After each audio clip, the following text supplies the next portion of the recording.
of course, course on tatering can't be complete without mention of where the word tater comes from. Of course, taters is nickname for potato, which is a very countrified, folky kind of food, of course.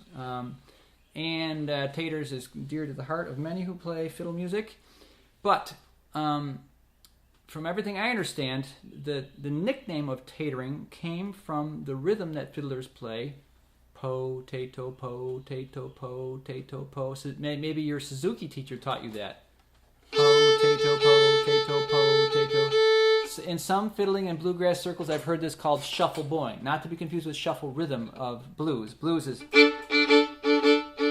dun, dun, dun, dun, dun. That's shuffle rhythm, but shuffle bowing because it shuffles from one end of the bow to the other. Why does it do that? Well, mathematically, it's got 3 syllables, po-tato, and you only got 2 directions of the bow, down and up, so it messes you up every other time. So it's down, then 2 short, up, down, and then an up, down, up.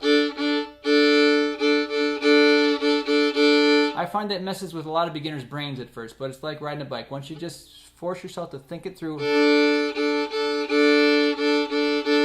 all of a sudden your brain gets, oh, I got it. So your brain will get it. Force yourself to do it. Now this rhythm is prevalent in fiddle music. Kind of sounds like the train.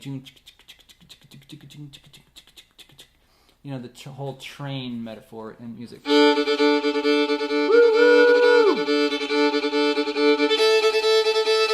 And it's usually done on those popular 2 notes of any chord, the root and its 5th. In the key of A, and 5 notes up, E. And we flip around with other notes.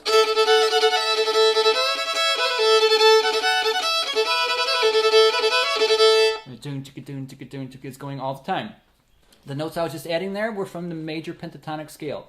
Major pentatonic, there's other lessons on that on the site as well, is the first note, the second note, the third note, and the 5th and 6th note of the scale. That's it. It skips the 4th and the 7th. Got that? 1, 2, 3, 5, 6.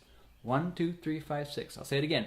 1, 2, 3, 5, 6 is the major pentatonic scale.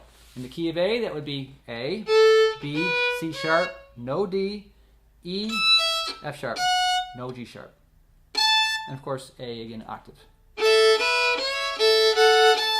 Pentatonics are a great way to sound earthy, and if you put that bowing,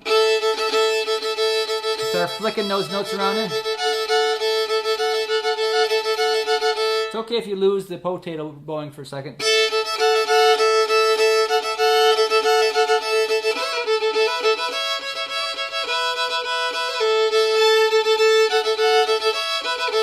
Just mess around with those pentatonic notes and you'll sound like you're a pro fiddler. So that's the shortcut.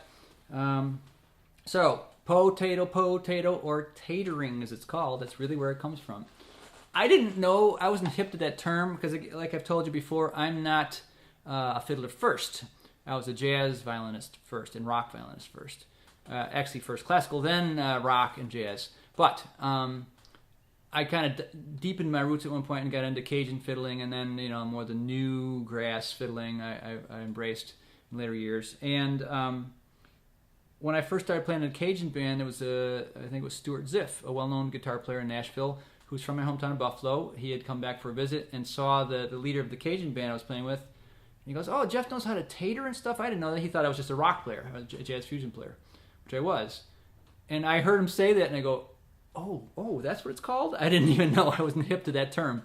It's like, oh yeah, it makes sense. Potato, potato. I found out more about it later. That's what I was doing. I was doing it just by ear because that's what I knew sounded good to those tunes, but I didn't know what it was called actually. So tatering is the slang that I've heard it called. Makes sense to me. Potato, potato, potato, potato, or tatering. There you go. Now you're hip to the lingo. It's important to know the lingo to be accepted with your peers. Okay. Thanks.